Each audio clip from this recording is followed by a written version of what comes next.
Merci d'être avec nous sur RCF Lozère, Lozère Nouvelle et 48 Infos pour ce débat sur l'élection à la Chambre d'agriculture. Du 14 au 31 janvier, les agriculteurs et leurs ressortissants, les ressortissants du monde agricole, voteront en ligne ou par voie postale pour l'élection des membres de la Chambre d'agriculture de la Lozère. Les 33 membres de la Chambre d'agriculture sont élus pour un scrutin par un scrutin de liste départementale à un seul tour. Ils sont élus pour 6 ans. Ils sont répartis sur 10 collèges. 2 modes de scrutin sont en vigueur. Le collège des chefs d'exploitants et des salariés, scrutin mixte.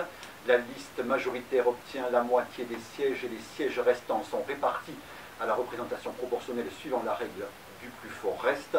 Et pour les autres collèges, le scrutin est majoritaire à un tour. Alors autour de cette table, nous avons des candidats dans la catégorie du collège numéro 1, chef d'exploitation et assimilé. Tout d'abord Muriel Pascal. Muriel, bonjour. Bonjour. Merci d'être avec nous. Vous êtes tête de liste pour la liste Confédération Paysanne de Lozère. Vous êtes âgée de 48 ans. Et vous êtes apicultrice au Crouzet sur la commune des Bondons. Vous avez 200 ruches en agriculture biologique. C'est tout à fait ça. Également à vos côtés ou à mes côtés, Vivien Fayet. Monsieur Fayet, bonjour. Bonjour. Merci d'être avec nous. Vous êtes âgé de 30 ans. Vous êtes tête de liste pour la liste Lutter et Agir pour un revenu décent. Est-ce que je peux dire qu'elle est présentée par le MODEF? Oui. Voilà. Et vous êtes éleveur de chevaux? Non. Non. Alors vous êtes éleveur dans quelle catégorie? Ovin et bovin. Oh, donc mes informations sont fausses, mais peut-être juste, c'est le GAEC de Balduc. C'est bien ça. C'est ça, et nous sommes sur la commune de Saint-Étienne du Val d'Aunez. Oui. Et puis Julien Tuffery, bonjour. Bonjour. Vous êtes en 4e position sur la liste FDSEA-JA. La tête de liste de cette liste FDSEA-JA, en fait, c'est Vincent Bonnet. Tout à fait. Vous êtes âgé de 35 ans. Vous êtes éleveur bovin viande à Lapanouse sur le canton de Grandlieu. Tout à fait. Vous étiez auparavant président des JA jusqu'à ce que Vincent Bonnet vous succède. C'est ça. Voilà. Et Monsieur Pouget, Monsieur Alain Pouget, bonjour. Monsieur Astruc, bonjour. Merci d'être avec nous aussi. Vous êtes âgé de 57 ans. Oui. Et vous êtes le numéro 5 de la liste. Avec vous, il est temps de rendre l'agriculture aux agriculteurs présentée par la coordination rurale. Exactement. Et la tête de liste, c'est Maria Barré. Et vous-même, vous êtes éleveur ovin sur la commune de Chanac. Oui. Voilà. Donc on a fait le tour de table. Merci à tous d'avoir accepté de participer à cette émission. Un débat qui est animé par Patrick Biancone pour la Lozère Nouvelle et moi-même, Jean-Claude Astruc pour RCF Lozère, Céline Rambaud filme pour le site 48 Infos, Claude Donadieu et le maître des horloges, et Jean-François Clavel à la technique. Et nous commençons tout de suite. Première question, Patrick. Bonjour à toutes et à tous. Bienvenue dans notre studio pour ce premier débat de l'année 2019. Donc le principe de nos débats depuis plusieurs années, c'est d'entrer des questions, certaines diront un peu brutales, mais on essaye d'entrer directement dans le vif du sujet. Donc première question à Vivien Fayet. En 2013, donc, le MODEF a obtenu 65 voix, donc un pourcentage, ça fait même pas 4%. 0 élu à la Chambre d'agriculture. Alors question directe, est-ce que la candidature du MODEF a encore un sens en 2019 dans notre département? Que diriez-vous si on ne s'était pas présenté? Donc du coup, nous on part du principe que si on a fait 4%, on ne peut que s'arranger, que s'améliorer. Et on ne se voyait pas ne pas représenter le MODEF aux élections de la Chambre. Et c'est pour ça que je suis là, et que je suis là pour débattre et essayer d'arranger le score et voilà, de récupérer un maximum de voix. Est-ce qu'il n'y avait pas la possibilité de s'allier avec une autre liste? On pense bien évidemment à la Confédération Paysanne. On sait que idéologiquement vous êtes quand même très proches. Donc on se dit finalement pourquoi est-ce qu'il y a eu des discussions? Est-ce que vous n'êtes pas arrivé à vous entendre? D'où vient le fait que vous présentiez deux listes différentes? Mais il y a eu des discussions. Du coup on n'est pas tombé sur un accord. Le fait est que si on présentait une liste commune, il fallait supprimer un nom. Donc nous on n'était pas d'accord pour supprimer le nom du MODEF. Donc c'est pour ça qu'on a décidé de partir tout seul. Du fait est que si on mettait coordination rurale et MODEF, il fallait diviser le mot en deux.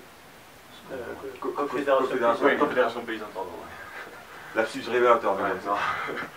Et du coup, voilà, on ne se voyait pas supprimer le nom du MODEF et on voulait représenter une liste à part entière de notre côté. La preuve est qu'on a réussi à regrouper 20 personnes motivées de différents secteurs d'activité. Sur cette question, mais Pascal, alors, on a bien compris, il y a eu un point d'achoppement. Qu'est-ce que vous pouvez nous en dire? Ça venait de vous, ça venait d'eux? Qu'est-ce qui s'est passé? C'est vrai qu'on a du mal à comprendre quand même que vous fassiez deux listes différentes. Je suis d'accord avec vous, c'est pas facile à comprendre. Bon, Julien a expliqué les raisons du MODEF. Nous avons fait des démarches pour justement rencontrer le MODEF. Nous avons pris cette initiative-là, sachant que le MODEF n'a pas une activité débordante en termes de syndicalisme. Donc on s'est dit, c'est l'année où on devrait arriver à faire quelque chose ensemble, et malheureusement, et je suis désolée, hein, puisque par le passé nous étions arrivés à faire des choses ensemble, c'est clair que les règles aussi de la représentativité faussent aussi les alliances. Hein. Quand il s'agit de faire les comptes après les élections, il faut diviser le score par deux. Donc voilà, on ne voulait absolument pas prendre le risque de ne plus être représentatif. C'est pour ça qu'on avait proposé une liste en ralliant le MODEF sur notre liste et pas une liste MODEF et Confédération Paysanne. Pour nous, il était impossible de proposer autre chose. Malheureusement, le MODEF a refusé, nous en sommes bien désolés. Bon, Monsieur Fagny, quand on parle MODEF, on pense au Parti communiste. Pourquoi? C'est l'alliance. Par exemple, il y a Monsieur Robert Aigouin qui est adhérent du Parti communiste, qui vous soutient. Je suis entièrement d'accord, mais est-ce que ça veut dire que quand on parle FDSEA... On va y venir. Voilà. Donc on n'est pas légitime du Parti communiste, on n'est pas financé par le Parti communiste, donc nous sommes indépendants et nous n'avons rien à voir avec le Parti communiste. Monsieur Pouget, donc en 2013, vous avez obtenu 4 sièges, soit 36,24%. Oui. Et vous avez obtenu ces 4 sièges. Alors pourquoi vous n'avez pas siégé, pas vous-même, puisque vous n'avez pas été élu concrètement, pendant les séances de la Chambre d'agriculture, alors qu'il y a des personnes, il y a des agriculteurs qui ont voté pour vous. Tout à fait. Vous ne les avez pas représentés pendant cette mandature. Comme dirait l'autre, c'est une bonne question. Monsieur Biancon, pour dans ça son qu'on introduction, a dit que ça allait être du brutal. Moi, vous savez, à la mode Tonton Finger, je suis preneur, pour ceux qui me connaissent. Il y a une personne qui a siégé, qui s'appelle Émilie Garel. Effectivement, 3 autres personnes n'ont pas siégé. Moi, je ne vais pas leur lancer la pierre, parce que le problème des sessions de chambre, je rappelle qu'il y a 2 sessions par année, ce qui n'empêche pas que dans toutes les commissions, la CR a été présente, et Dieu sait que des éleveurs nous ont remerciés de siéger, je pense notamment au CDOA, mais certainement on y reviendra plus tard, pour défendre leurs intérêts. Voilà. Alors je ne veux pas attaquer de suite les choses qui pourraient paraître déplaisantes, mais je pense qu'on sera obligé évidemment d'y arriver à un moment donné. Moi je ne vais pas jeter la pierre aux 3 personnes qui n'ont pas siégé. La session de chambre, c'est malheureusement quelque chose qui est beaucoup dans l'entre-soi. Ce qui concerne la coordination rurale, on aspire à rendre public d'ailleurs ces 2 sessions, par esprit de transparence la plus absolue et d'information en direct. À l'heure où, je veux dire, beaucoup de monde se gargarise de la transparence, ça serait bon de la mettre en pratique. Et en tout cas, nous, c'est ce que nous ferons. D'autre part, c'est à double sens, si vous voulez. Les 3 personnes ont senti qu'à un moment donné, elles étaient là pour faire valoir. Hein, faire valoir, et puis surtout quelque chose qui est très pontifiant, qui est très pompeux, hein, passer les discours des uns et des autres, du préfet, du député, des puissances invitées, tout ça c'est lourd. Voilà. Il est temps quand même de mettre de l'air frais. Hein. Et là, on dit Lozère, tu m'aères, mais la CR aspire à aérer la chose aussi. Voilà.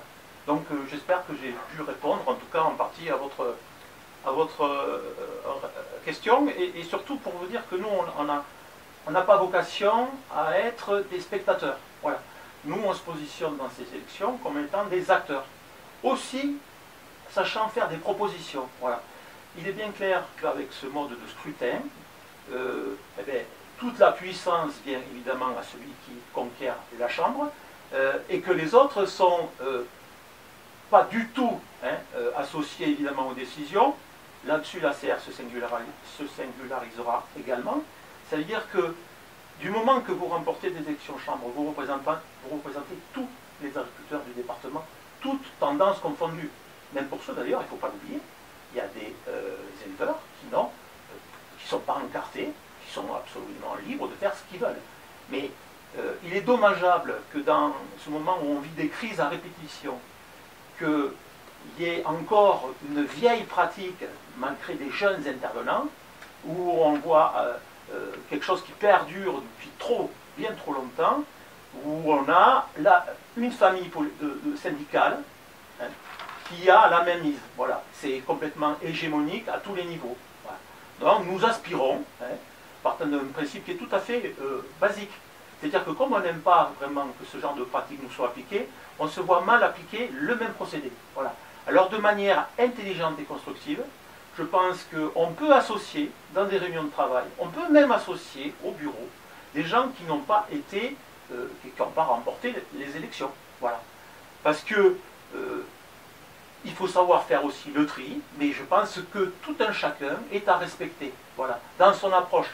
Et pour moi, la plus grande faute, c'est de ne pas pouvoir en débattre. Et ça m'amène à vous remercier d'ailleurs de nous donner l'occasion, et j'espère qu'il va être fructueuse, de pouvoir débattre et de pouvoir marquer nos singularités. On est là pour ça, mais faites attention au niveau du temps, voilà, monsieur Pouget, parce qu'il y a 20 minutes, voilà, on a l'impression que c'est long, mais ça passe vite. Voilà. Bon, alors, Julien Tuffery, donc la FDSEA et les JA donc, sont à la tête de la Chambre d'agriculture depuis toujours. Hein. Donc 46%, 46,86% en 2013, donc une majorité d'élus à cette Chambre. Donc on a envie de vous poser cette question, c'est l'usure du pouvoir. Est-ce que vous en êtes conscient? Est-ce que ça ne va pas être un handicap? Il y avait un peu plus de 200 voix d'écart en 2013.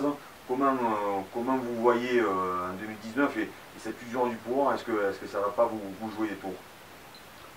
Alors, nous, à la FDSEA et aux jeunes agriculteurs, nous avons toujours su nous renouveler. Nous renouveler, nous l'avons fait la fois dernière, en 2013, aux élections, en présentant la moitié des jeunes agriculteurs. Nous le faisons aujourd'hui, puisque c'est un jeune agriculteur qui est tête de liste.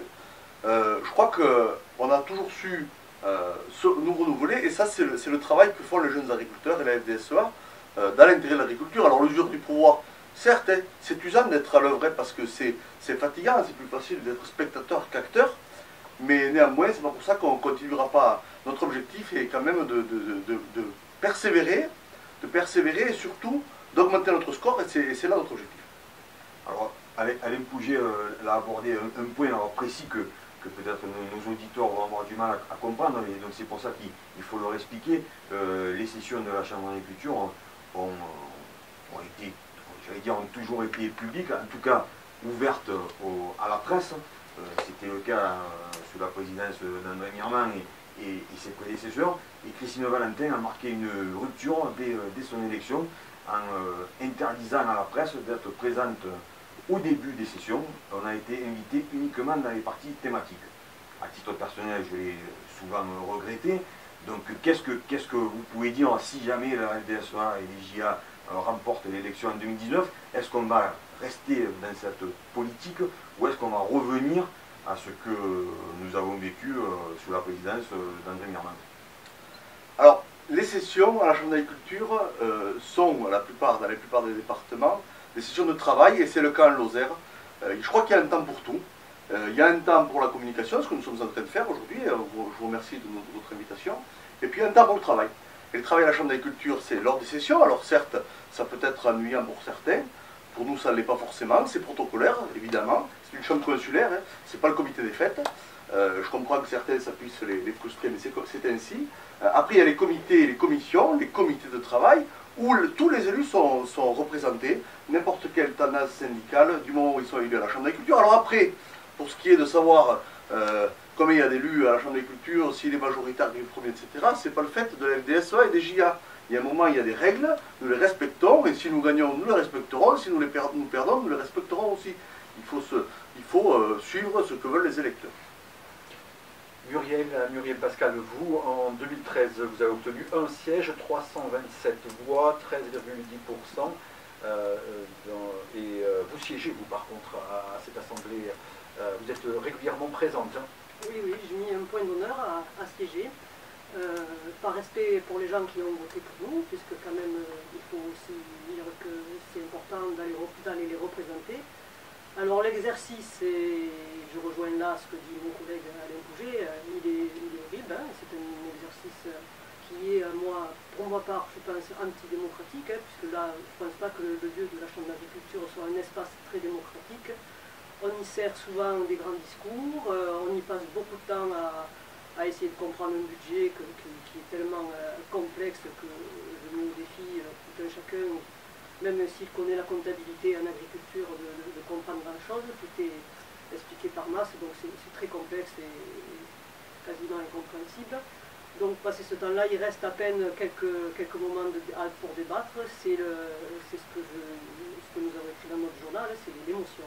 Donc nous avons saisi cet outil d'émotion pour amener du débat. Force est de constater que ça ne fait pas plaisir à tout le monde, puisque les journalistes qui étaient conviés jusqu'à présent ne le sont désormais plus. Et moi, c'est moi qui ai souvent tiré la sonnette d'alarme. J'ai souvent interpellé la Lausanne Nouvelle, Midi Libre, les radios, pour leur dire faites-vous entendre et réclamer de revenir à la session de chambre, puisqu'on y discute. Le seul moment où on y discute, ce sont ces motions. Ces motions, nous en sommes saisis. Nous avons essayé d'amener le débat, mais ça ne plaisait pas à tout le monde. Et à partir du moment où la Confédération paysanne a commencé à susciter du débat, hop, les journalistes dehors. Voilà. Donc pour moi, c'est pas ça la démocratie, c'est clair. Et si nous sommes élus à la Chambre d'agriculture, nous allons également ouvrir les sessions à tout un chacun qui souhaite y participer, notamment les paysans. Certes, il faudra que ce soit cadré parce que ce ne sera pas non plus un comité des fêtes, ça sera une session où la démocratie pourra s'exprimer, où les gens, on n'aura rien à leur cacher. Donc on ne fera pas des conférences de presse 100% Confédération paysanne comme ils se font Madine, FDSEA, JA, où nous ne sommes pas invités. Donc voilà, nous allons également, si nous sommes élus, chambouler tout le fonctionnement de la Chambre d'agriculture et l'ouvrir. Alors un point précis pour tous ceux qui vont nous écouter et nous regarder. Monsieur Fayet, si le MODEF remporte les élections, qui sera le président ? Est-ce que ce sera vous? Est-ce que c'est défini? Est-ce que vous avez... Parce qu'on sait, pour préciser, c'est pas parce qu'on est tête de liste qu'on sera forcément président de la Chambre d'agriculture, même si on remporte les élections. Après, il y aura un vote entre tous les élus. Donc, est-ce que vous avez, vous, au sein de votre liste, défini qui sera le président, si vous gagnez? Je vous avoue qu'on n'a pas eu le temps de se poser la question.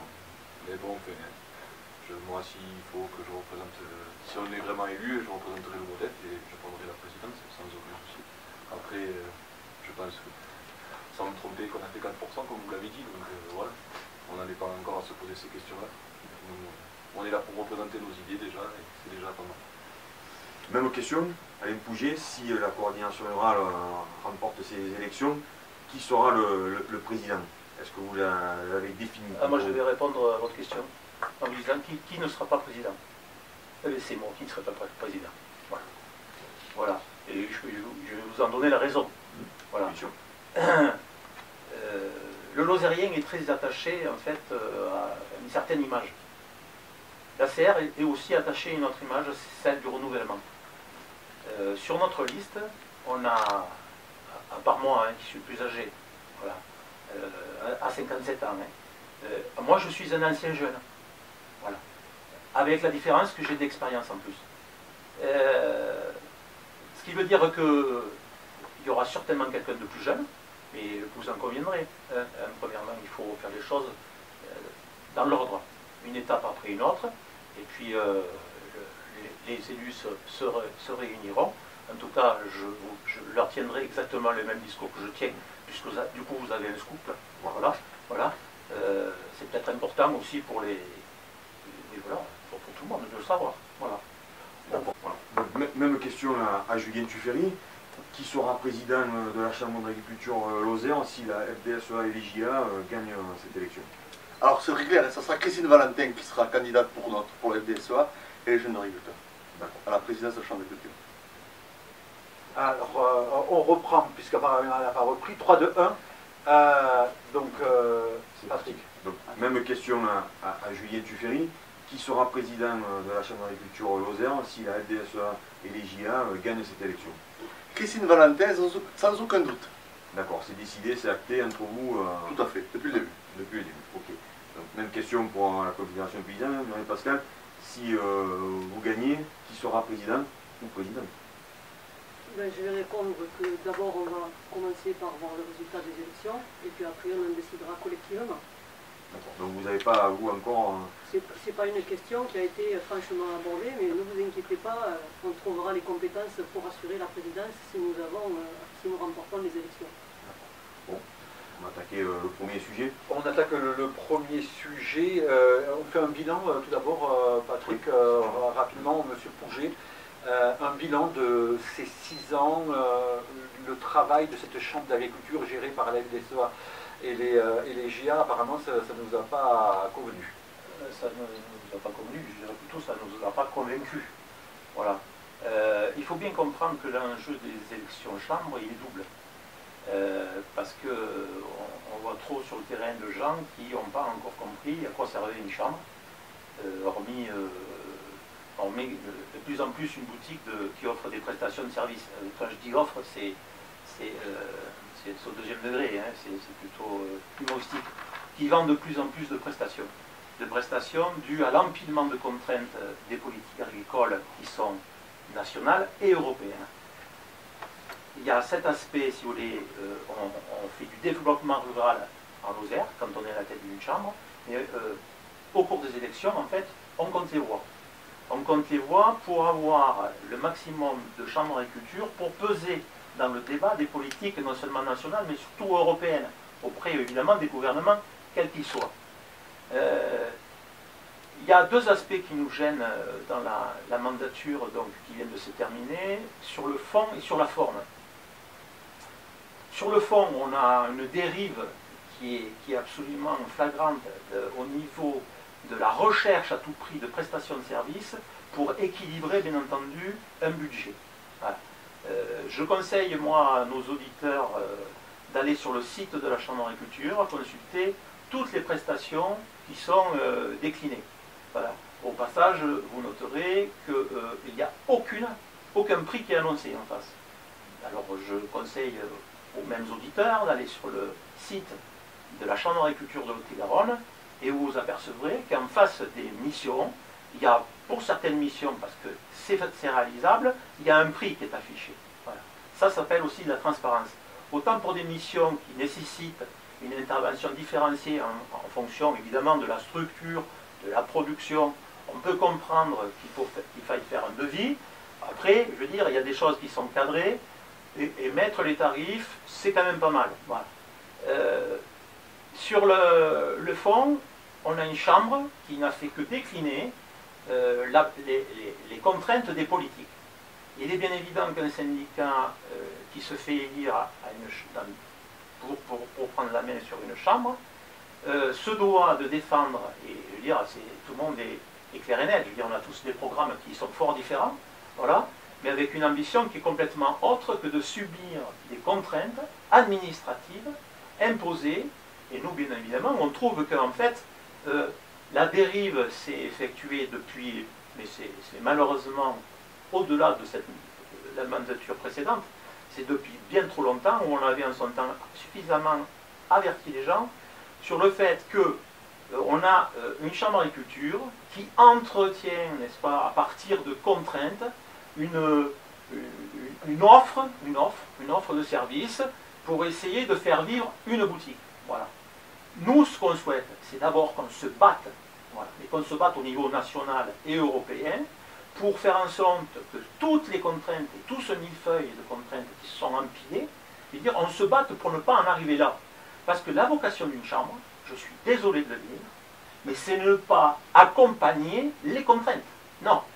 C'est d'en rester aux quelques missions, qui étaient d'ailleurs les missions à l'origine de la fondation des chambres d'agriculture. C'était de faire du développement agricole. Voilà. Mais ce n'était pas d'en arriver à remplir des dossiers, n'est-ce pas, des dossiers PAC, des dossiers d'installation, voilà. C'est ça quelque chose de particulièrement désagréable. Voilà. Après, c'est sur la forme. Si vous voulez, quand Julien Tiffery nous dit que Mme Valentin prétend un deuxième mandat, est-ce qu'elle prétend aussi à conserver son poste au Conseil économique, social et environnemental? En son temps, nous avions dénoncé le fait que quand on se consacre à la présidence d'une chambre d'agriculture, il ne faut pas s'égarer. Moi je comprends qu'on veuille arrondir les fins de mois, qu'il y a des, entre guillemets, ce qu'on appelle des ménages, dans ce genre d'établissement dont plusieurs responsables sont permis de se demander quant à l'utilité de ces œufs. Moi je ne comprends pas qu'on puisse à la fois être, j'ose espérer, parce que c'est ce qui est notre credo, je veux dire, un président de chambre, une équipe de chambre, elle n'a de crédibilité que dans la mesure où elle continue à pratiquer son métier. C'est-à-dire qu'elle continue à être éleveur, elle continue à aller à la traite, elle continue à participer aux travaux. Dès lors qu'on devient un professionnel de la profession, ça devient un petit peu plus compliqué. Ça veut dire qu'on a des gens qui ont des habitudes qui se sont éloignées de la base. Voilà. Certes, il faut avoir du temps pour effectuer les travaux à la présidence ou au-delà de la présidence. C'est une équipe. Que tout le monde s'investisse, c'est une chose. Maintenant qu'on en vient à faire appel systématiquement à du service de remplacement pour en gros être un VRP de l'agriculture, et je rappelle un professionnel de la profession, ça me gêne un peu. Moi, j'avais archivé ça, si vous voulez, j'utilise mon temps de parole, oui, par quelqu'un de qualité, qui d'ailleurs, ça vient de chez vous, ça. Voilà. C'est du 28 septembre 2017, édito, et c'est signé de M. Donadieu. Voilà. C'était sur le CESE, parce que quelques semaines auparavant, on s'était permis éventuellement de faire remarquer que la présidente étant au CESE, d'ailleurs on l'a trouvée à Languille sur les banquettes en train de dormir, et qui elle touche quand même 3 000 € par mois. Bah. Mais quand on dit nous, voilà, c'est la CR qui dit ça, c'est pas bon. Par contre, M. Donadieu, de la Lozère Nouvelle, je vais vous citer 2 phrases. Je ne vais pas vous ennuyer bien longtemps, mais en fait, ça mérite d'être lu. Parce que c'est quelqu'un qui a pignon sur rue, je veux dire, et puis qu'on peut estimer que cette personne est beaucoup plus posée que les gens de la CR. Voilà. Imaginez qu'on vous confie une mission de service public indemnisée à hauteur de 3 000 € mensuels qui tombe pour 4 demi-journées de présence. Bingo. Pas de souci, vu la modeste rétribution, vous n'avez aucune responsabilité. Il vous suffit d'émarger, de donner votre opinion sur quelques grands sujets qui partagent la société civile de notre temps, comme, entre guillemets, la place des jeunes dans les territoires ruraux. Voilà. Ou la culture de la gentiane sur le Mont-Lozère, là je plaisante à peine. Dixit. Voilà. On se bat pour y siéger. Tous ces planqués qui stationnent sur une voie de garage attendent une promotion, la retraite. Ça, c'est pas moi qui le dis. Voilà. C'est M. Donadieu. Voilà. Des rapports sont rédigés aussi tièdes qu'un consensus mou, insipides au point que les ministres hésitent à demander avis. Voilà. En ces temps de disette budgétaire, où paraît-il un sou est un sou, oserions-nous suggérer que la réforme la plus pertinente pourrait être sa suppression. Voilà. Je rappelle les propos de Claude Donadieu, Lozère Nouvelle. Voilà. Sur la forme, c'est ça qui est pénible à vivre. Ce sont des gens qui se sont émancipés de la réalité. Et au-delà, ce qui est encore plus grave, c'est que dans les politiques agricoles qu'ils défendent, ils ne vont pas jusqu'au bout des choses. C'est-à-dire qu'il ne faut pas fâcher, évidemment, le microcosme lozérien. Quand j'entends le microcosme, c'est-à-dire tous les responsables d'un département, je le rappelle, de 76 000 habitants, et on y viendra sans doute sur la question du loup, j'aurais beaucoup à dire quand... c'est pour ça que vous attaquez. Si vous voulez garder un peu quelques minutes... oui, tout à fait, mais voilà. Donc voilà. Peut-être Julien Tiffery, si vous voulez répondre à Alain Pouget. C'est toujours pénible cette façon de faire, d'agir sur les attaques personnelles. Monsieur Pouget, connaissez-vous Madame Le Floch, Véronique? Oui, elle est experte au CESE, elle n'est pas conseillère. Elle est conseillère au CESE. Non, elle n'est pas conseillère. Alors j'invite tous les éditeurs à aller sur le site internet du CESE qui est très bien fait d'ailleurs. Très bien fait d'ailleurs. Donc il y a un moment, il faut. Je comprends votre frustration, Monsieur Pouget, ah non, c'est pas de ne pas être à sa place. Non, du tout. Mais aujourd'hui, nous avons la chance. Monsieur Pouget, si vous voulez bien me laisser parler, je vous ai laissé parler, j'aimerais que vous en fassiez de même. Je vous écoute. Je crois qu'il y a un moment, on a la chance d'avoir une présidente de la Chambre d'agriculture qui a été. Mais moi, je ne vais pas passer toute l'interview à parler d'une seule personne. Je crois que les agriculteurs lozériens, ils méritent mieux que vos ragots de bas étage. Oui, bien sûr, ça devient gênant, c'est la formule. De répéter, point. Je vous ai demandé quelque chose, M. Pouget, c'est un débat, hein, je vous le rappelle. Non mais essayez de ne pas couper la parole. Après chacun en parle, chacun on développe une idée, après on peut répondre, mais c'est vrai que de couper continuellement, c'est génial. Est-ce que je peux commencer, M. Pouget? Moi je crois qu'il y a un moment, on a la chance d'avoir une présidente de la Chambre d'agriculture qui est secrétaire adjointe au niveau national. C'est une chance pour la Lozère d'avoir des responsables nationaux. Vous en avez parlé tout à l'heure dans votre intervention, qu'il fallait agir au niveau de l'État, au niveau de l'Europe. Christine Valentin agit régulièrement dans l'intérêt des paysans de France et de Lozère auprès des ministères, auprès des ministres, auprès du président de la République, etc. etc. C'est une chance pour la Lozère d'avoir quelqu'un qui est au niveau national. Et à ce titre, elle représente l'association permanente des chambres d'agriculture au CESE.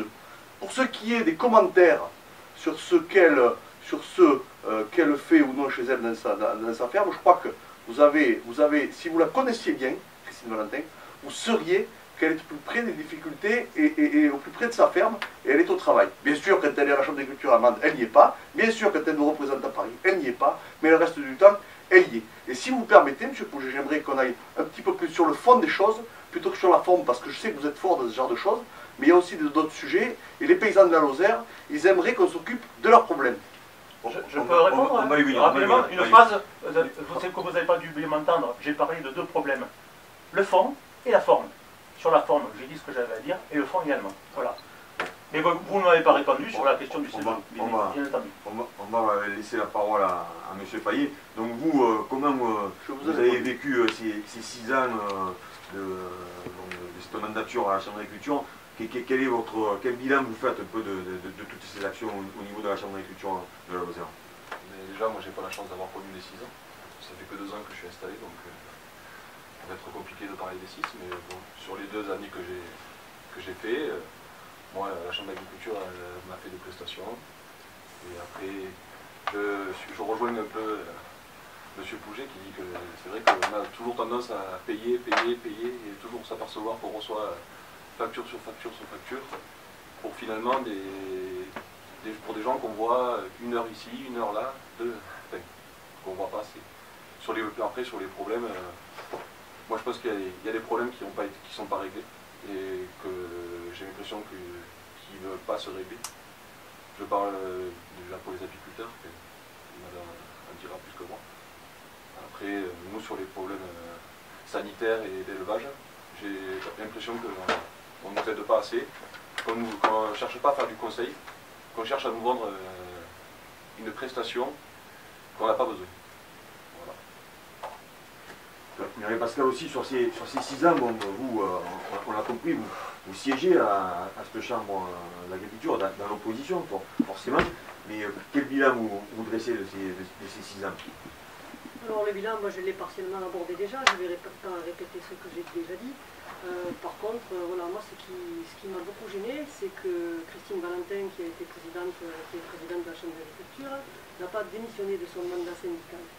Quand on veut se mettre au service de tous les paysans, on ne reste pas dans ses fonctions syndicales, on s'en détache. C'est ce qu'avait fait le président Mierman, et là-dessus, je ne peux pas lui reprocher ça. Et je trouve que c'est bien plus clair, enfin, du moins ça met un petit... ça marque le coup. Voilà, même si je pense que M. Mierman n'a pas été au service de tous les paysans non plus, mais bon, il a au moins eu cette correction de ne pas rester avec un mandat syndical, une étiquette syndicale. Donc pour moi, la Chambre, elle a été digne de ce qu'elle fait depuis, on va dire, depuis qu'elle existe. C'est la politique qu'on connaît depuis 50 ans qui nous amène dans un mur. Voilà, nous, on a joué notre rôle d'opposition. Ce n'est pas du tout les valeurs qu'on veut défendre pour l'agriculture.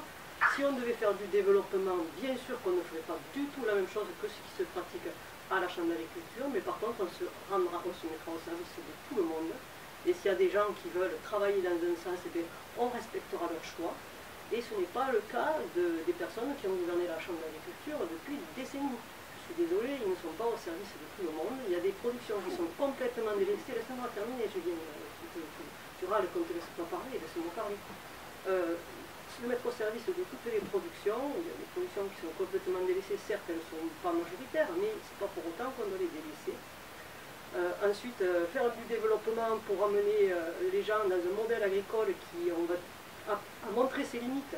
Aujourd'hui, il y a un gros problème de revenus en agriculture. la perte de valeur ajoutée qui sert plutôt les industriels et la grande distribution que les paysans. Les paysans ont besoin de retrouver du revenu pour retrouver de l'autonomie, pour redonner du sens au métier de paysan, pour réorienter aussi, parce qu'on ne peut pas demander à quelqu'un qui gagne pas sa vie de changer sa façon de travailler. Aujourd'hui, on a face à nous les changements climatiques qui se profilent, qui vont amener des grands bouleversements. J'étais tout à l'heure à la commission des Côtes du Parc, j'ai entendu des interventions très pertinentes, très intéressantes venant d'agriculteurs de tous bords. Et nous, si un jour on a la Chambre d'agriculture, on ne travaillera pas seul. On est beaucoup plus intelligent à plusieurs. Il n'y a pas un seul syndicat qui est la science infuse. Donc le bilan de cette Chambre d'agriculture, c'est sclérosé. La FDSEA, ils se cramponnent à leur petit pouvoir. Ils ne veulent surtout pas ouvrir. Tu parles des groupes de travail, je suis désolée, des groupes de travail, des commissions à la Chambre d'agriculture, mais c'est fermé. Ce n'est pas des groupes de travail, c'est des lieux où on nous explique ce qui sera fait ou ce qui a été fait. C'est pas ça un groupe de travail. Si on veut associer les gens, on les associe pleinement, et pas à moitié. Alors Julie Tuffery, on s'en rend compte, pour ceux qui ne sont pas au fait de ce monde agricole, on le voit quand même assez disloqué dans ces formations syndicales. Donc vous êtes un peu seul contre tous. Et donc il faut dresser quand même un bilan de ces 6 ans. Donc vous avez été président des GIA, vous siégez bien évidemment à cette Chambre d'agriculture. Donc quel bilan un peu de ces 6 années? Alors oui, vous l'avez bien souligné, je suis seul contre tous, alors pas seul contre tous parce que les paysans majoritairement ils veulent se prononcer pour nous.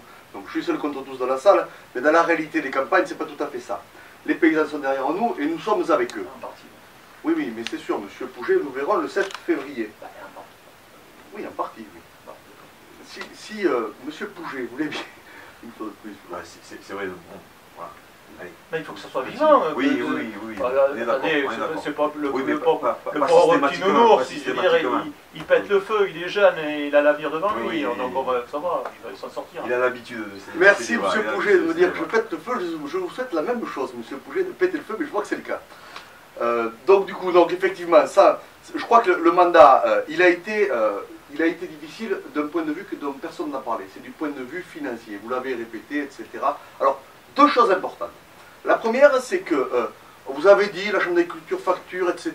Bon, je ne peux pas vous dire le contraire.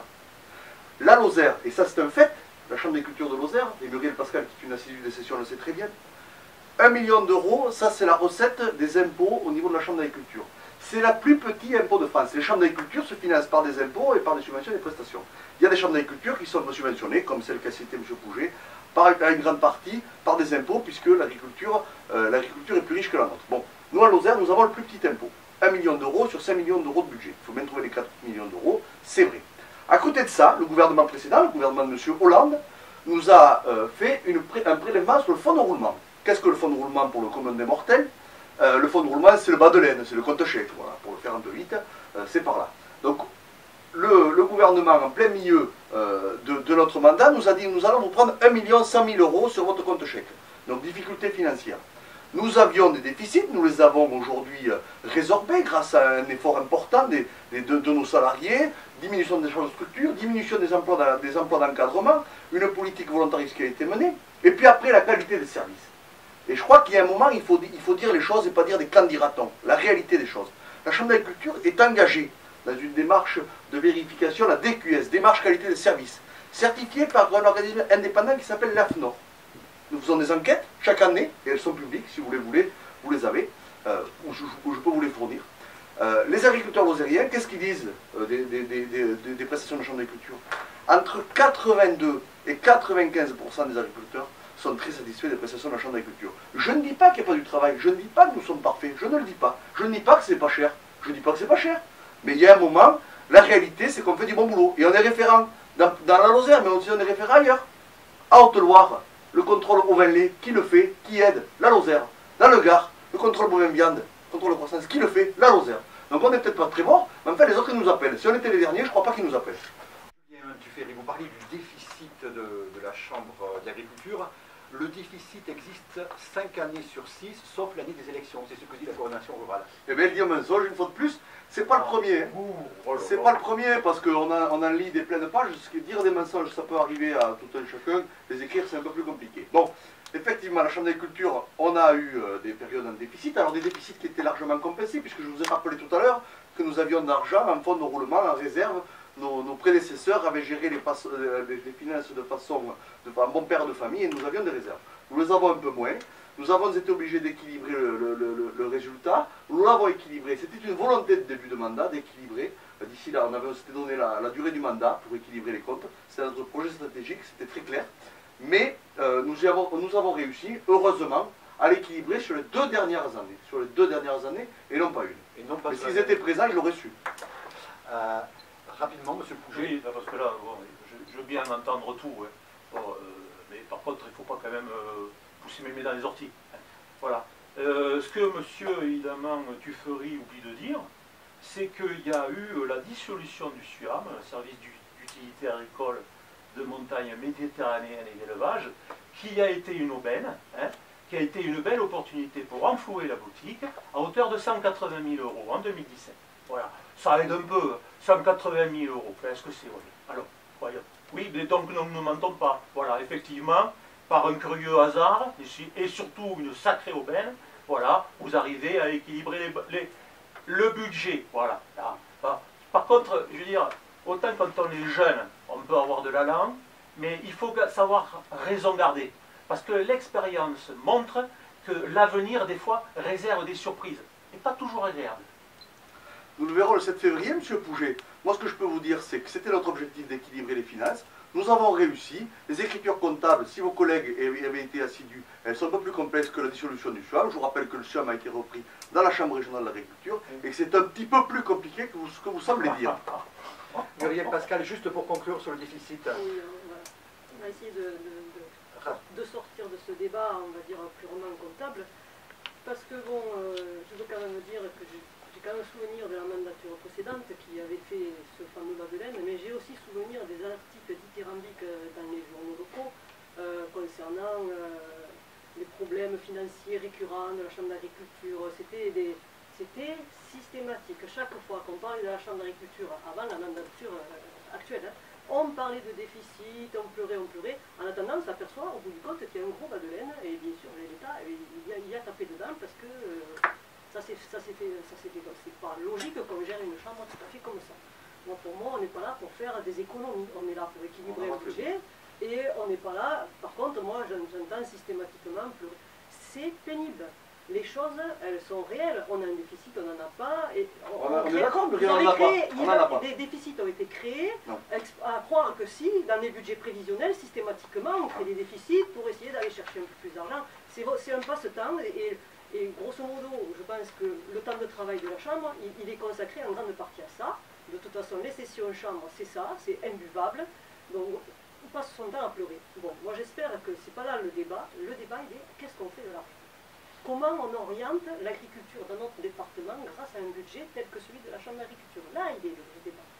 Qu'est-ce qu'on fait avec cet argent-là? Comment on fait en sorte que les paysans de Lozère puissent vivre correctement de leur métier? Comment on fait pour répondre aux enjeux climatiques? Comment on fait pour répondre aux enjeux environnementaux? Comment on fait pour répondre aux enjeux et aux demandes de la société civile? Voilà la vraie question. À mon avis, c'est pas de savoir s'il y a un déficit de telle année de comme ça, comme ci, comme ça, ou comment on va faire pour boucler. Bien sûr que c'est important, mais en attendant, le débat, il devrait se situer plutôt à ce niveau-là, au débat de fond. Et c'est pas le cas. Patrick, sur un sujet qui est... D'abord, monsieur Fayet, sur le déficit, toujours. De ces questions. Il n'en est pas un, on parle des prestations de services, donc on peut se poser la question, est-ce qu'il y en a trop? Est-ce que la Chambre d'agriculture propose trop de choses? Est-ce qu'il faut réduire à la voilure? Est-ce qu'il faut laisser, entre guillemets, les paysans faire leur métier tout seuls, sans avoir toujours des techniciens qui viennent sur leurs exploitations pour leur expliquer ce qu'il faut qu'ils fassent ou pas, ou ce qu'ils font de bien ou pas. Quel est votre avis là-dessus? Moi, je pense qu'il faut remettre les priorités là où elles sont. En fait, les principes de la Chambre d'agriculture, c'est de donner des conseils et de résoudre les problèmes. Donc, j'aimerais que ça soit ça qui se passe et qu'on arrête de parler de budget, de déficit, tout ça, parce que moi, je suis perdu. Je vous avoue, là, je préfère qu'on parle des vrais problèmes, c'est-à-dire, moi, je pense aux loups, je pense au frelon asiatique, je pense à tous ces problèmes-là, que la Chambre n'est pas capable de résoudre actuellement, et que j'aimerais bien qu'elle y arrive. Voilà. Allons-y Sur le loup. sur le loup. Alors peut-être, donc Julien Tuffely, on le sait, hein, problématique immense sur notre territoire. Quasiment toutes les régions sont concernées. On a écrit, on a dit, on a écouté beaucoup de choses. Où on en est là? Au jour où on se parle, on a l'impression qu'il y a beaucoup de choses qui se font, qui se disent, mais au contraire, peu d'avancées sur un sujet très important pour tous nos agriculteurs. Vous l'avez dit, on n'avance pas aussi vite que ce qu'on aimerait. Le loup est une véritable catastrophe pour l'agriculture, particulièrement pour l'agriculture osérienne. Nous l'avons montré depuis le début de sa réapparition. Hein. C'est la Chambre d'agriculture qui a fait les études de non-protégeabilité, je vous le rappelle. Si on arrive à dire qu'en Lozère, le loup n'est pas compatible, il y a un moment, nous, ça fait un moment que nous, paysans, ça fait un moment qu'on le sait. Mais le ministère, il a fallu lui prouver, c'est ce qu'a fait la Chambre d'agriculture. La Chambre d'agriculture, elle est depuis le début aux côtés des paysans, et notre façon de voir les choses, elle est tout à fait claire. Le loup n'est pas compatible avec l'agriculture telle qu'on la pratique en Lozère. Donc c'est quelque chose qui vous réunit tous, hein, Monsieur Boucher, le loup, vous êtes contre vous aussi, donc... Non, oui, alors par contre, nous sommes le seul syndicat en Lozère à se prononcer de manière assez radicale. Radicale, pour les gens qui n'ont pas bien compris, c'est en venir aux racines du problème. Hein. Voilà. Nous, on est pour l'éradication. Voilà. Alors évidemment, tout en sachant ce que ça remet en cause, hein, c'est-à-dire ça remet en cause, évidemment, la Convention de Berne, comment le gouvernement français a signé à cette époque-là, d'ailleurs, à l'origine de la Convention de Berne, avec, je suis désolé de le dire, ça ne va pas plaire à notre ami Tuffery, évidemment, mais ça c'est factuel, c'est la réalité. Les gens, s'ils veulent se donner la peine, ils peuvent aller chercher l'information. Le COPA-COGECA, qui est une organisation européenne à laquelle adhère la FNSEA, à l'époque, pour la France, n'a pas mis de réserve. On en arrive à cet état de fait, c'est que dans l'Union européenne, par exemple en Espagne, parce que eux ont mis des réserves, et eux ont des provinces entières où le loup est chassé, avec des gens dont c'est le métier. Ça veut dire que les loups sont tués systématiquement dans ces zones d'élevage.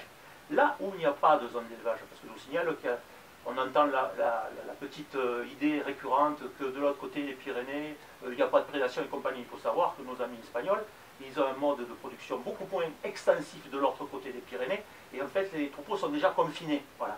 Ça c'est la petite différence. Ça aurait sacrément et bigrement aidé à l'époque que la représentation, la seule d'ailleurs, hein, qui avait droit de citer à l'époque, émette des réserves. Évidemment, il ne faut pas ressasser le passé, hein, mais il faut le passer. Il faut surtout prendre les trains à l'heure. Ça aide beaucoup. Parce qu'actuellement, on a un déni sur le terrain. On a, je vous l'informe, puisque j'ai pris la tâche de Madame le Préfet, de dire que ça fait 1 mois et demi qu'on demande que Madame le Préfet nous donne des résultats concernant les échantillons qu'on avait demandé à analyser et qu'on avait donc missionné le laboratoire allemand Forgen pour ce faire. Du parc à loups. Absolument, absolument, pour voir le lien qu'il pouvait y avoir avec les loups baltes qui étaient à l'extérieur et qui ont été identifiés par l'ONCFS. À ce jour, la préfecture à Lozère est dans l'incapacité, je dis bien l'incapacité, après avoir pris attache auprès de Paris, de nous donner des réponses. Voilà. Depuis le mois de juillet, en France, on n'a aucune nouvelle. Je ne parle même pas de résultats, de savoir si, il y a les analyses ont été faites, et je parle aussi pour le laboratoire français, Antagen. On ne sait rien. Et moi, j'attire l'attention sur le fait qu'une chambre d'agriculture, et c'est là que je trouve ça désolant, c'est qu'il y a eu cette période assez œcuménique, où je veux dire, où le préfet Bouillon est venu, on s'est réunis, on l'a défendu. Pourquoi la CR n'a pas signé le protocole, la charte, si on veut appeler ça comme ça? C'est parce que malheureusement, je suis, après coup, obligé de dire que quand M. le préfet Bouillon est venu, et que Mme le préfet l'a fait venir, elle nous a demandé d'ailleurs en séance si on n'avait pas d'objection à ce que Mme Valentin, la présidente de la Chambre d'agriculture, vienne ce jour-là. Par esprit d'ouverture, la CR s'est prononcée favorablement à la présence de Mme Valentin. Le problème, c'est qu'au bout de X heures, quand est venue l'heure de rédiger quelque chose avec des objectifs, ça a été bâclé. Et Madame le préfet a pris Madame Valentin pour rédiger la chose. Voilà. Tout en sachant que nous, on avait, et on y tenait, avec une condition qui était celle à laquelle on tenait. C'était un objectif de résultat. Voilà. La brigade loup est venue, ça a amusé tout le monde.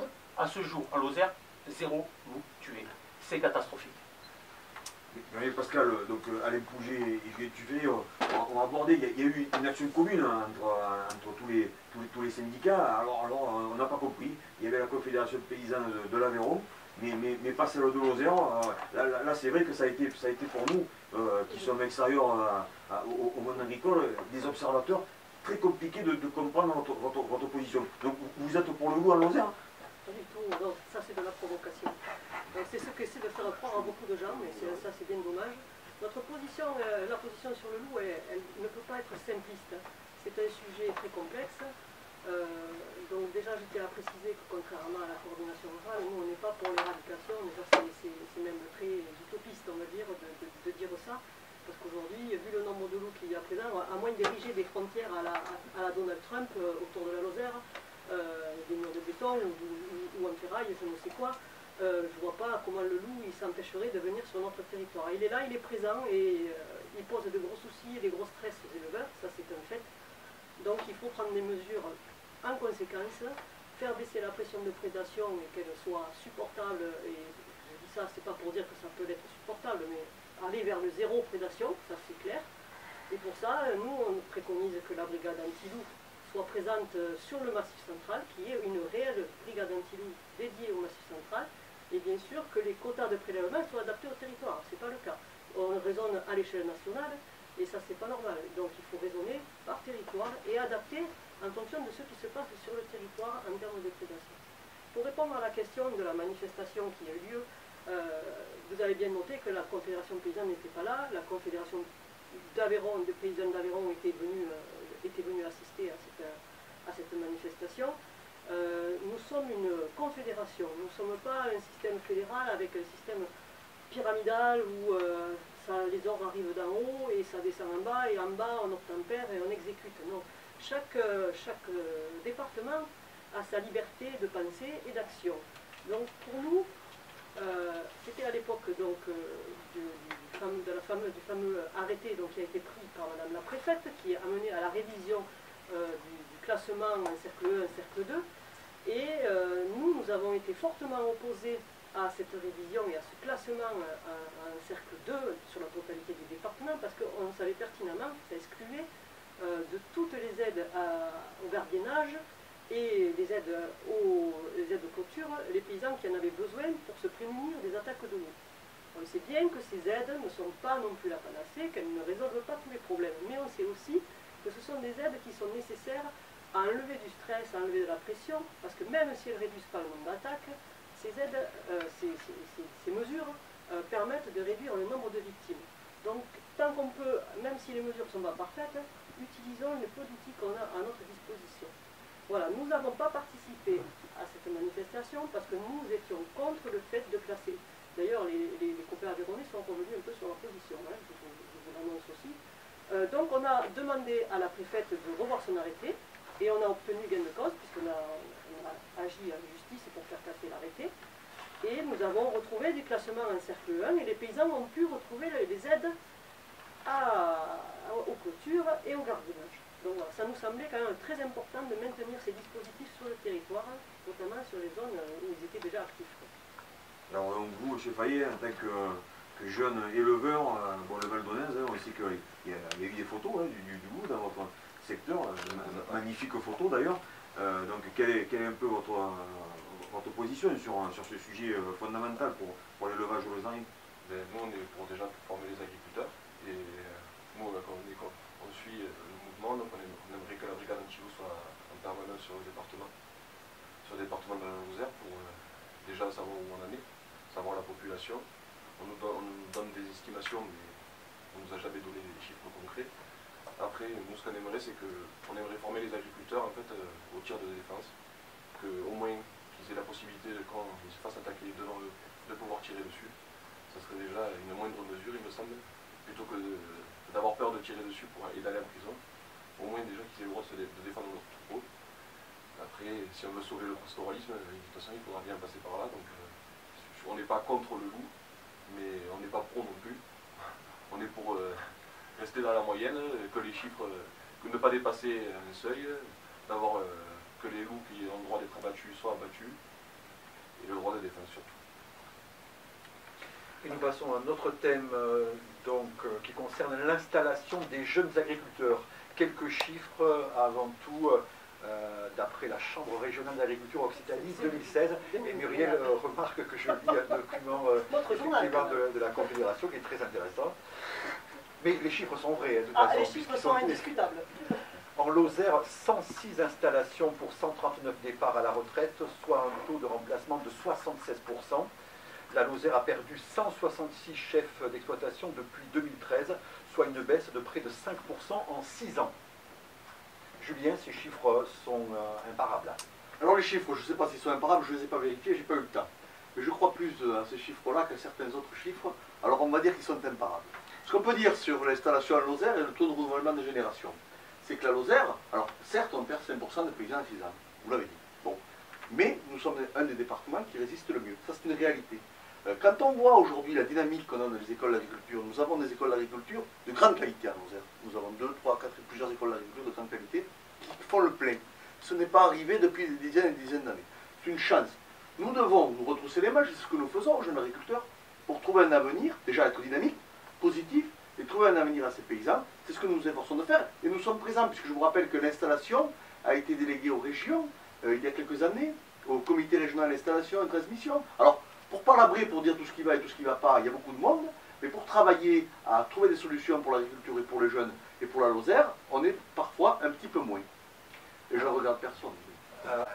La Confédération paysanne, par exemple, dit que vous ne faites pas grand-chose pour installer les petites entreprises.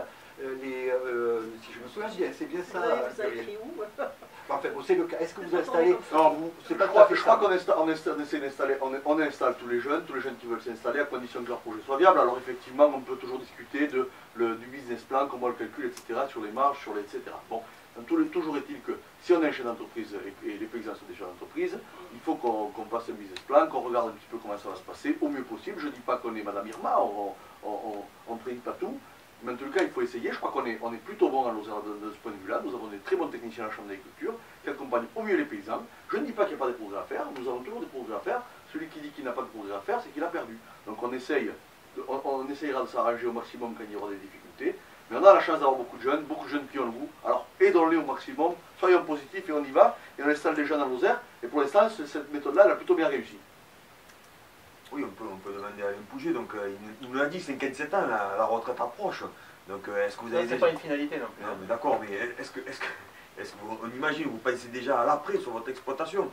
Alors bon, vous m'excuserez un peu de dériver sur votre vie personnelle, mais on sait que votre fils n'est pas particulièrement prêt à reprendre votre exploitation, puisqu'il c'est un artiste. Oui, bon, j'ai pas que fils, j'ai 4 enfants. Ah, d'accord, d'accord. Comment on fait pour transmettre? Mon cas personnel importe peu. Heureusement que nous... Comment vous allez faire? Est-ce que vous avez déjà pensé à tout ça, à transmettre votre exploitation? Est-ce que c'est simple de s'installer? Comment ça se passe? Comment vous jugez tout ça? C'est pas pour être désagréable, hein, mais moi, je veux dire, à chaque fois que j'étais en commission, j'ai toujours fait abstraction de ma position et de ma petite entreprise, si vous voulez. Parce que je me fais une haute opinion de la représentation que doit être des membres dans des commissions. Voilà, on laisse T'es plus fort pour commenter la vie de Christine Valentin que la tienne finalement. C'est le cri du cœur, oui. Voilà. À partir d'éléments factuels sur lesquels tu n'as pas répondu d'ailleurs. Si, je t'ai répondu, tu as dit un mensonge. Tu as apporté une réponse qui n'a pas... Sinon, on va parler des carrières de Dolomite Chanac si tu veux. On peut parler des carrières de Dolomite Chanac si tu veux. Ouh, ça vaut le haut. Je vois pas le rapport, mais c'est ce que tu peux expliquer, s'il te plaît. Au même niveau. Non mais si tu peux développer, parce qu'il y a une carrière de Dolomie à Chanac. Madame Le Floch est membre du conseil économique et social, qui a dit le contraire. Mais les carrières de Dolomie de Chanac. Oui. Les Dolomies, ce sont des engrais d'amendement calcaire que les paysans mettent dans leurs terres, des paysans qui ont des terres acides comme moi par exemple. À qui appartiennent une partie des carrières de Dolomie de Chanac? Oui, mais toi tu dois avoir la réponse, parce qu'il me semble que quand tu poses des questions, tu as la réponse. Vas-y, je suis curieux de t'écouter. Ne serais-tu pas propriétaire d'une partie des carrières de Dolomie de Chanac? Ah non, manque de bol. Je suis complètement à côté de la plaque. Voilà. Mais bon, j'avais pas compris qu'on était sur le mode un peu gastapette. Mais c'est toi qui as commencé. Il faut venir un petit peu, à partir d'une question qui était d'ailleurs... c'est bizarre parce que ce discours, tu ne le tiens pas à M. Donadieu. Parce que l'article que j'ai cité tout à l'heure, c'est Lozère Nouvelle. C'est ça qui vous embête profondément. Non. Évidemment, parce que ça fait partie d'un fonctionnement lozérien. Non, pas du tout, pas du tout. Quand on est président d'une chambre d'agriculture, on se consacre à 100% à la chambre d'agriculture. Voilà. On ne va pas c'est ça. aller siéger au CESE pour essayer de faire en sorte que ces fins de mois soient plus faciles. Voilà. Ça, c'est mon opinion. Notre Mais tu opinion, diras, et comme t'es c'est la vôtre, on responsable. la partage. Voilà. Maintenant, après, venant de toi, il n'y a plus rien qui me surprend. C'est un peu cet esprit comme un hautain de mépris, n'est-ce pas, qui t'habite particulièrement et qui vous habite quelques-uns, mais toi, tu es le chantre, je dirais. Voilà. Je pense que tu vas aller rapidement, comme tes anciens et tes prédécesseurs, faire de la politique, en fait. Voilà. Parce que tu es taillé pour. Voilà. Ma génération, on appelait ça des beaux parleurs. Voilà. Bon.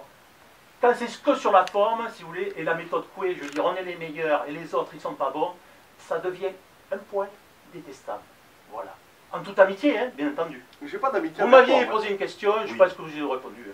On va poursuivre sur l'installation. Oui, sur l'installation, Muriel tout à fait. Pascal, donc votre slogan c'est 3 petites fermes valent mieux qu'une, Une grande.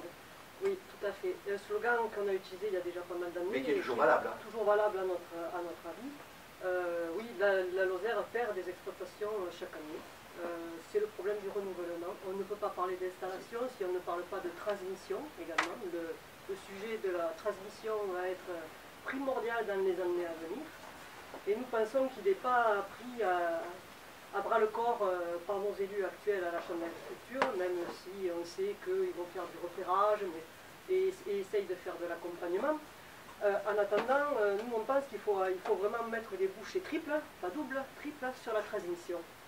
Il faut savoir quand même qu'aujourd'hui, 40% des agriculteurs ont 55 ans et plus. C'est énorme. Donc demain, comment on va faire pour assumer le renouvellement des générations dans un contexte où des fermes sont devenues intransmissibles du fait du grossissement de leur capital, dans un contexte où on sait pertinemment aussi qu'il y a des gens qui ne sont pas issus du monde agricole et qui viennent à l'agriculture, ils sont de plus en plus nombreux, il faudra aussi les accompagner, et que eux, ce qui les intéresse, c'est bien sûr de gagner leur vie, mais pas être justement uniquement des chefs d'entreprise, parce qu'eux, ils ont une autre idée de l'agriculture, ils ont une idée d'un métier qui a du sens, et à mon avis, le métier, il a perdu du sens. L'agriculteur, aujourd'hui, il a perdu son autonomie de décision sur son exploitation, parce qu'il a perdu du revenu. Donc ces gens qui arrivent dans notre département et qui repartent souvent faute d'avoir trouvé du foncier, alors qu'ils ont des vrais projets d'installation, qu'ils ont un vrai désir de vivre de ce métier, et c'est bien dommage, il va falloir arriver à solutionner ce problème de transmission qui est le gros problème à venir dans les années. Donc à mon avis, nous on ne s'est pas contenté, et vous le savez bien, de dire et de dénoncer et de critiquer quand il s'agit d'aller au CRIP, quand il s'agit d'aller discuter le nouveau schéma régional des structures, la Confédération paysanne et ses ADR sont là. On a des associations de développement, donc on ne se contente pas de faire du syndicalisme pour dénoncer, pour gesticuler, on est aussi les mains dans le cambouis, quoi, hein. Donc nous aussi on a pris à bras le corps la problématique du développement. Et même si ça ne convient pas à tout le monde, mais notre ADR, elle fait du boulot sur l'installation. Alors certes, elle ne le fait pas de la même manière que la Chambre d'agriculture, parce qu'elle répond à une demande qui n'est pas non plus, on va dire, prise en compte par les élus de la Chambre actuelle, et même de ceux d'avant, bien sûr. Donc on fait de l'accompagnement et des installations qui ont été longtemps considérées comme hors normes, hors cadre, hors ceci, hors cela, hors des clous. J'ai même entendu des gens des JA parler des paille-paille, alors ça c'est vraiment très péjoratif, mais je l'ai entendu. En attendant, ces gens-là, ils font vivre le Cévennes, ils font vivre des territoires qui ont aujourd'hui, comme en Margeride aussi, on va arriver des nouvelles formes d'installation, et moi j'en suis ravie, parce que ça va amener un bol d'air, ça va amener des choses nouvelles sur le territoire, et d'autres formes d'installation, sur d'autres tailles, sur d'autres modes, on va dire, de développement. Et ça, nous, on est particulièrement attentifs et on a développé des outils spécifiques pour accompagner ces gens-là. Voilà, donc pour nous, l'installation, la transmission sont deux sujets très très importants et sur lesquels on a axé nos actions de développement. Liliane Payet, 2 ans, ça fait 2 ans que vous êtes installé comme éleveur, vous nous l'avez dit, donc le témoignage tout frais. Est-ce que c'est simple de s'installer, de devenir paysan dans ce département? Ou est-ce que c'est le parcours du combattant? C'est le parcours du combattant. Je pense que si on n'a pas de structure pour nous recevoir, c'est le parcours du combattant. Moi, je reprends l'exploitation familiale, donc je n'ai pas rencontré ces problèmes-là. Après, moi je rejoins sur le foncier les collègues, c'est vrai que c'est très compliqué d'en trouver, et encore plus quand on est jeune agriculteur. Je trouve qu'on favorise beaucoup plus l'agrandissement d'exploitation déjà en place, parce que c'est la facilité. Du coup, on sait que eux, ça va être rentrer dans le marché, plutôt que d'essayer d'installer un jeune agriculteur dessus. Après, vous avez parlé des Cévennes, moi, les Cévennes, honnêtement, je le prendrais plutôt comme un exemple. Là-bas, la collaboration entre les agriculteurs, c'est trois fois ce qu'on voit chez nous. Je veux dire que les CUMA sont hyper développés, les labos de transfo en collaboration, ça existe depuis 20 ou 30 ans. Je veux dire que c'est nous qu'on a du retard. Donc l'exemple, il vient plutôt de là-bas que de chez nous, où nous, on essaye tous de se courir après sur le foncier qui sort, qu'on essaye tous de s'agrandir le plus possible, et que, enfin, voilà, on se tire un peu dans les pattes, et je trouve que c'est là que c'est dommage. Le métier d'agriculteur, enfin, moi, personnellement, je ne le voyais pas comme ça. Moi, j'ai fait un autre métier avant de m'installer, et je peux te dire que j'étais désagréablement surpris quand je suis arrivé. Quand j'ai vu comment ça fonctionnait, je suis tombé de haut. Alors, sur le rôle du foncier, bon, il faut quand même citer le nom, la SAFER, donc vous contestez un peu la façon dont la SAFER joue son rôle dans ce département. Du coup, son rôle de société immobilière. oui, si vous voulez, on le dit. Non, mais je me permets de rebondir parce que j'ai quand même une anecdote à vous raconter. C'est que j'ai siégé pendant quelques années au comité Petite Région SAFER de la région de Florac, qui regroupe l'Écosse et les Cévennes, bien sûr. Et j'ai participé, j'ai contribué à voir se vendre un château, magnifique château dans les Cévennes, un magnifique bâtiment à des Russes. Donc voilà, des choses comme ça. Et il y avait des terrains autour de ce château? Il y avait quelques terrains, bien sûr. Oui, bon, mais là, franchement, qui peut acheter ça, à part des gens qui ont envie de placer de l'argent, c'est pas du... Voilà. Ça, puis ça s'est revendu, puis ça se revend, et en attendant, ben voilà, il y a des commissions, on prend des commissions, et c'est facile, hein. Il vaut mieux vendre à des gens qui ont de l'argent parce qu'on est sûr d'avoir une bonne commission. Donc la SAFER ne joue pas son rôle de redistribuer les terres à... De réguler le marché du foncier, et des gros masses qui sont dignes de château, quoi, vraiment des belles bâtisses. Donc est-ce que c'est le rôle de la SAFER de vendre ça? Je suis désolé, moi je ne pense pas. Après, voilà. Donc pour ce qui est du rôle de régulation du marché du foncier, il y a largement à redire. Sylvie Duferry, sur cette SAFER, elle joue son rôle ou pas? Alors la SAFER, moi je ne siège pas à la SAFER. Vous avez un avis, de toute façon. Mais j'ai un avis sur la SAFER. Alors la SAFER, elle joue son rôle à mon avis au mieux. J'aimerais revenir, si vous le permettez, sur la transmission des exploitations. Muriel Pascal l'a rappelé à juste titre. Effectivement, la transmission des exploitations, c'est un vrai enjeu. Premier enjeu, maintenir les exploitations, qu'elles aient leur capacité de production. Dans les dernières années, on sait que les gens se démobilisent un peu, donc il faut faire attention à ça. Donc on les accompagne là-dedans. Deuxième rôle, les cédants, leur trouver des solutions pour qu'il y ait des jeunes. On a organisé, à la Chambre d'agriculture, des dizaines d'informations auprès des cédants, pour qu'ils aient, avec la MSA, etc., etc.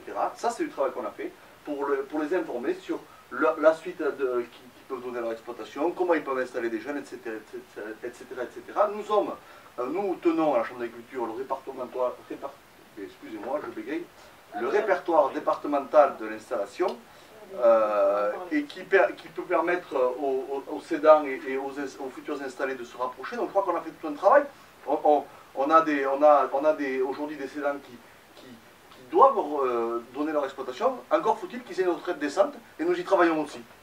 Juste, je rebondis, parce que quand même, je ne peux pas laisser passer ça. Informer, c'est autre chose qu'accompagner. Pour moi, faire passer de l'information sur... J'informe le cédant qui peut transmettre à des jeunes, c'est très bien. Hein, mais accompagner, c'est notre métier. Le RDI, qu'est-ce qu'il y a au RDI? Il est public, il n'y a rien. Le RDI, qui peut le consulter? Où sont... avec toutes les exploitations qui vont se libérer... Oui. Ah oui, ça, ben là, qui veulent l'avoir, bien évidemment. Il y en a qui veulent pas l'avoir. C'est pas très transparent tout ça. Oh si, c'est transparent. Pas du tout. Si. 1h10 de débat, on poursuit Patrick et on aborde le rôle des techniciens. Ça a été fait un petit peu avec vous, Monsieur Fagnier. Oui. Les techniciens de la Chambre d'agriculture. On peut passer parce que bon, on peut le passer parce qu'on l'a un petit peu abordé. Non, pas plus tard que tout à l'heure, au journal de 13h, il y avait un reportage très intéressant sur un boucher qui poussait un coup de gueule parce qu'il y a quelques célébrités qui, dernièrement, ont signé un papier en disant qu'il fallait un lundi vert, donc c'est-à-dire un lundi sans manger de viande, etc. Donc les végétariens, les végans, la problématique des abattoirs, les condamnations au tribunal, on a l'impression que tout ça, est-ce que c'est vraiment, est-ce que cette mouvance devient un problème majeur pour votre profession, vous les agriculteurs? Alors peut-être la parole aux plus jeunes, est-ce que ça devient un problème, tous ces gens, alors les réseaux sociaux, les médias, tout s'emballe? Comment vous le vivez tout ça au quotidien? La problématique animale, est-ce que c'est un être humain? Est-ce qu'il pense comme nous? Si un vegan veut venir visiter mon exploitation et qui vient de voir que si mes vaches sont maltraitées, je lui ouvre la porte bien volontiers. Il verra comment je traite mes animaux, je vais dire que je fais en sorte que tout se passe le mieux pour eux jusqu'à la fin. Voilà, après moi je mange de la viande, donc je ne peux pas vous dire que je suis vegan ou que je suis contre le système actuel. Après, je peux comprendre que ce qui choque les gens, c'est vraiment ce qu'on voit sur ce qui s'est passé à l'abattoir d'Alès, les vidéos dans les abattoirs. Mais bon, faut pas rêver, hein, c'est pas ce qu'on voit, ça arrive de temps en temps, c'est sûr, je vais bien le croire. Hein, mais après, nous en Lozère, on a la chance d'avoir un abattoir performant, qui est tout neuf et qui valorise bien le département, justement. On devrait le mettre en avant et dire que nous, ce qu'on cherche, c'est la qualité et pas la quantité. Je pense qu'on a les terres pour ça, qu'on a les animaux pour ça, et les gens pour ça aussi. Donc, nous, il faut développer le circuit de la viande, c'est sûr, quitte à créer, justement, à bien accompagner la marque qui a été créée de Lozère, quoi, et plus la mettre en avant, et défendre les produits lozériens au niveau national. En fait, le thème aussi, c'est qu'il risque d'y avoir une chute de la consommation de la viande, donc les ovins vont moins se vendre, les ovins et les bovins. Donc les agriculteurs, ils sont des producteurs. En même temps, on signe des contrats avec des grandes puissances internationales. Donc ça veut dire que la viande, il s'en va encore. Donc pour moi, avant de parler faut arrêter d'acheter de la viande à l'extérieur, déjà passer ce qui se passe sur le marché français, et après on avisera de s'il se vend moins de viande. Alors bien, Pascal, ce mouvement-là, ça vous quoi? Ça vous énerve? Vous le comprenez? Quel est le Ça ne sert à rien. Après, il faut prendre les choses comme elles sont, mais le mouvement vegan, il faut savoir quand même, c'est pas des gens juste qui revendiquent le droit de ne pas manger de viande, c'est des gens qui visent à l'abolition de l'élevage. Donc ça, il faut quand même bien le spécifier. Donc leur but, c'est pas seulement de critiquer ou de montrer du doigt ce qui ne marche pas dans notre système. Certes, et par contre, il y a des choses qui ne marchent pas dans notre système de production, ça c'est une réalité. Leur objectif, c'est vraiment pas ça. C'est d'anéantir l'élevage. Or pour nous, c'est inconcevable. L'élevage fait partie de l'agriculture et il ne peut pas y avoir d'agriculture sans élevage. Si on raisonne de manière agroécologique, l'élevage a toute sa place. On ne pourra pas cultiver des légumes si on n'a pas des amendements pour mettre l'élevage à la rigueur. À l'époque, il y avait polyculture élevage dans beaucoup d'exploitations, dans beaucoup de fermes. Donc on utilisait tout ce qui provenait de l'élevage, il n'y avait rien qui se perdait. C'est ça, c'est ce que nous on préconise dans notre projet d'agriculture paysanne. Donc il ne peut pas y avoir d'agriculture sans élevage. Alors après, la question c'est quel type d'élevage. Et pour nous, il est important aussi de faire la différence entre l'agriculture qui s'est industrialisée et qui a généré ce genre de comportement. S'il y a des problèmes dans les abattoirs, il faut ouvrir les yeux, il y en a sûrement. Et à ce moment-là, agissons pour que cela cesse, c'est sûr. Mais en attendant faire des montages vidéo, c'est facile aussi de montrer. C'est difficile, hein, le moment d'abattre une bête, c'est un moment difficile. Hein. Moi, j'ai visité des abattoirs, que ce soit en Bretagne, que ce soit l'abattoir de Marvejols, quand il était à Marvejols. C'est des moments difficiles. Donc, des fois, ça ne se passe pas toujours comme on veut. Donc, forcément, on peut faire des montages vidéo et faire des images chocs, c'est très facile. Mais bon, voilà. Quel type d'élevage peut-on promouvoir sur notre territoire? Pour nous, il n'y a qu'une solution pour contrer ces mouvements, c'est l'agriculture paysanne. L'agriculture paysanne qui est exactement à l'opposé de l'agriculture industrielle et qui génère, on va dire, ce genre de comportement de gens que ça rebute de manger de la viande. Hein. Moi je vois, quand on voit des poulets élevés en batterie, on n'a pas envie d'en manger. Moi je ne mange pas. Personnellement, je ne peux plus manger ça. J'en ai mangé, hein, mais comme tout le monde. Je ne peux plus manger ça. Voilà. Julien Tuffery, cet élevage bashing, on le sait, ça bouillerie sur le poil. Alors nous on travaille depuis toujours à montrer une image positive de l'agriculture, à expliquer ce qu'est l'agriculture. Nos concitoyens sont de moins en moins proches du monde agricole. Il y a quelques années, il y avait encore dans la plupart des familles un agriculteur, un parent, un grand-parent, un oncle. C'est de moins en moins le cas. Bon. Donc il nous faut changer nos méthodes de travail. C'est ce que nous faisons aux jeunes agriculteurs, en étant présents la plupart des week-ends à Lozère et ailleurs, hein, à Paris, à Montpellier, sur les pages A7 et ailleurs pour expliquer ce qu'est l'agriculture, expliquer les bons produits que nous faisons, et puis surtout expliquer une chose assez simple, c'est que la seule solution pour valoriser les territoires comme la Lozère, c'est de produire des animaux. La seule solution pour transformer, on nous dit, ces 500 personnalités, c'est bien pensant, on nous explique qu'il faut arrêter de manger de la viande. Bon, et qu'est-ce qu'on mange à la place pour remplacer les protéines? On mange du soja, on mange des produits importés, telle est la question. Si on veut faire de la vraie écologie, la seule solution, il n'y en a qu'une, c'est de manger de la viande issue de montagne, issue de la Lozère, issue de tous les secteurs de montagne ou des secteurs herbagés. Dans ces secteurs herbagés, comme le sont la Lozère, d'ailleurs, qui est souvent, pour que l'herbe pousse, il faut que les paysans se battent, mais dans ces secteurs herbagés, la seule solution de mettre en valeur ce territoire, de valoriser, on ne peut pas cultiver du soja, on ne peut pas cultiver du blé. Donc c'est de passer par les animaux qui produisent des protéines pour l'alimentation humaine. Ça semble assez bête de dire ça quand on est entre experts de l'agriculture, mais je crois que c'est un préalable qu'il faut expliquer, qu'il ne faut jamais arrêter d'expliquer. Manger du fromage, manger de la viande de chez nous. Et puis après, il est nécessaire, et notamment, on voit aujourd'hui un changement dans la méthode de consommation des Français. On a de plus en plus de consommation hors domicile, de consommation à travers les plats cuisinés. Alors si les Français disent oui mais nous on veut manger bio, on veut manger local, etc., c'est vrai, ils le veulent. Mais dans les plats cuisinés, dans la restauration hors domicile, ils n'ont pas la main là-dessus.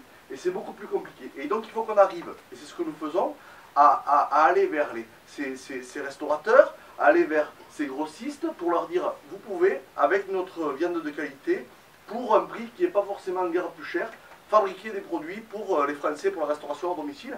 Il y a beaucoup de travail sur ces sujets-là, mais c'est du travail que nous menons et du travail de communication. La communication, c'est un élément important. Il faut sans cesse expliquer. Là, aujourd'hui, on voit qu'il y a certains agriculteurs qui aiment monter les paysans les uns contre les autres. Mais nous, ce qu'on essaye de faire, c'est monter tous les paysans vers le haut et défendre l'ensemble des paysans de la Lozère. Une précision importante, Alain Pouget ne réagit plus parce qu'il a atteint son temps de parole maximal, c'est-à-dire 20 minutes. Donc c'est pas parce qu'il n'a plus rien à dire, c'est parce qu'il ne peut plus, il a déjà utilisé tout son temps. C'est important pour ceux qui nous écoutent. Je rassure les auditeurs, je suis toujours en vie. Voilà, c'est ça. Voilà, je me mords les gencives. Il n'est pas tombé dans le coma, il est toujours parmi nous. Mais vous aurez votre minute de conclusion dans quelques instants. Et il faut savoir que Vivien Fayet a beaucoup de retard aussi, il aura 5 minutes de conclusion. Muriel, Pascal, vous vouliez réagir à propos des... Je voulais réagir par rapport à ce que vient de dire Julien, que la Chambre d'agriculture faisait des démarches envers les restaurateurs. Je pense que tu devais parler d'agri local. Je parle de différents, mais les TSEA, la Chambre d'agriculture et les JA, j'intègre l'ensemble et moi. Alors après, si on doit toujours réagir à ce que je dis, c'est un peu... on est là pour ça quand même. S'il y a un débat, normalement on a le droit de réagir, c'est ce qu'on essaye de faire. Allez, vas-y. Agri local, ça n'a pas vraiment bien fonctionné, on va dire. Parlez pas de ça. Mais moi je voudrais en parler parce que voilà, c'est bien joli de dire on fait ci, on fait ça, mais en attendant les résultats ne sont pas là.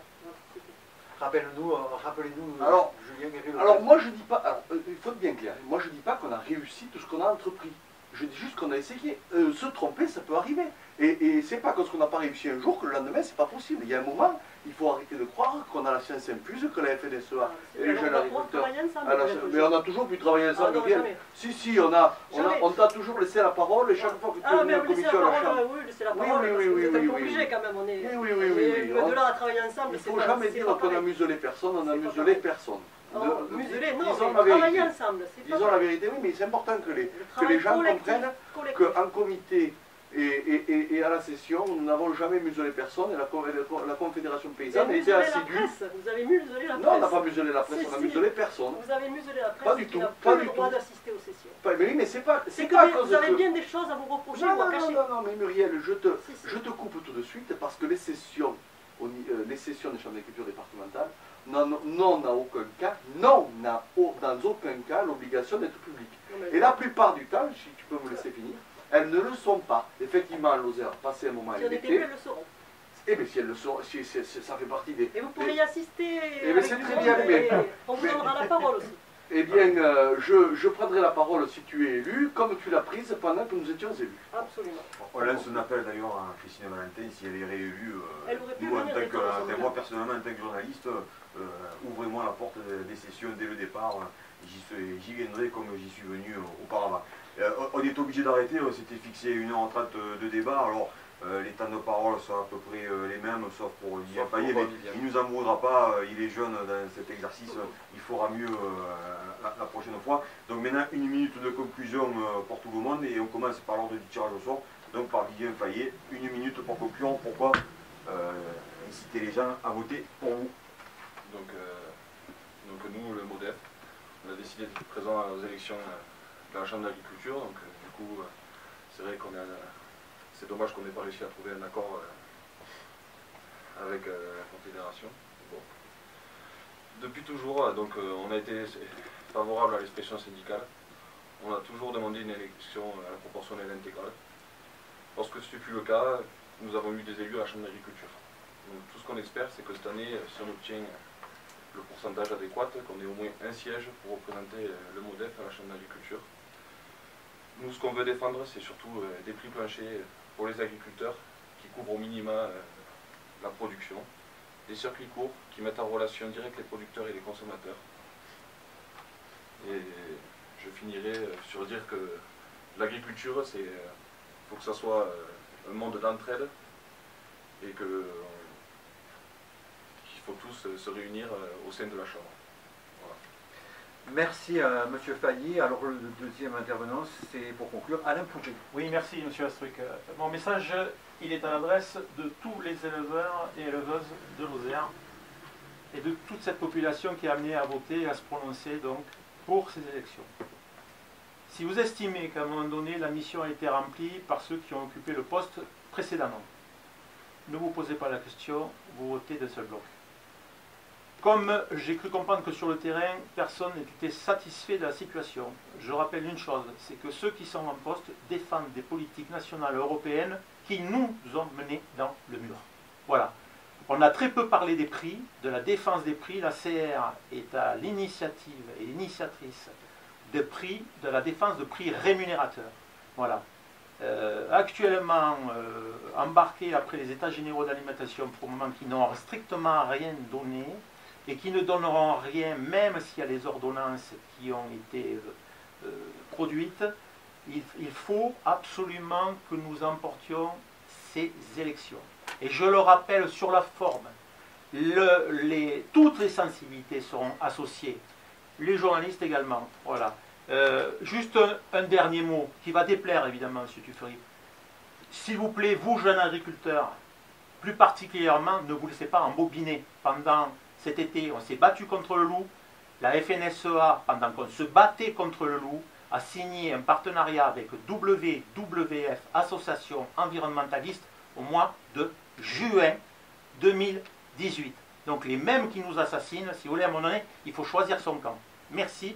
Et réunion publique à Saint-Gall, à la salle des fêtes, vendredi 18 janvier à 14 h, en présence de notre président national Bernard Lannes. Merci. Julien Tuffery, la minute de conclusion, minute 30. La minute de conclusion, moi je parlerai aux agriculteurs de la Lozère.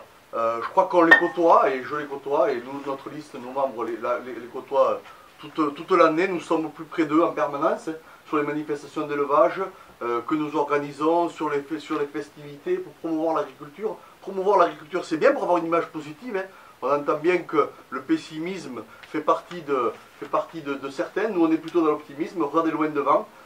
C'est pour ça qu'on vous demande de voter pour nous. Voter pour une équipe à la Chambre d'agriculture qui n'a pas démérité, hein, qui a été assidue, qui a permis de redresser les finances, qui a un bilan financier qui est tout à fait convenable, qui a un bilan technique qui est tout à fait convenable, avec une augmentation du nombre de techniciens sur le terrain.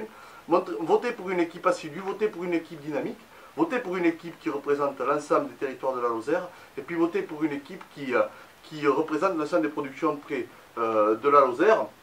Moi je dirais, pour conclure cette minute, ne baissez pas les bras, et si vous ne voulez pas baisser les bras, voter pour la FDSEA et les JA, mais je fais confiance aux paysans de Lozère pour que ce soit le cas. Merci beaucoup.